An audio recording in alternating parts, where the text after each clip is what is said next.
can be pulling out your hair horrible, but does it ultimately lead to long-term happiness? As a professional artist, that is a very important question to ask yourself. And if it doesn't, is there something that I can shift to make it so that it does?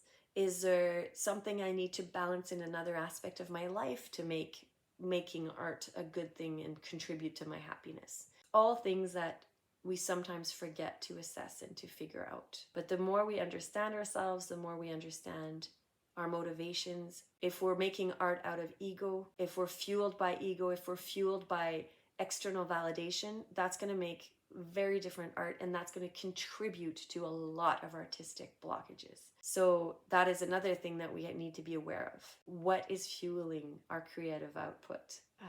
More and more we're being encouraged by social media and by this idea of clicks and stuff to make art kind of like fast food, consumable and accessible. And I think we can make accessible, consumable art, but it's so much better if it's coming from an authentic, truly you place. And that was one of the luxuries I had when I made my first album, because I was so young and innocent and I didn't have a following, I didn't have an audience. So I was able to create in this beautiful void that allowed me to explore different musical genres, to be able to explore different instrumentation, to not really have any stress in making that album. So it's important, I think, to, before you start your new artistic project, to ask yourself the question, why am I making it?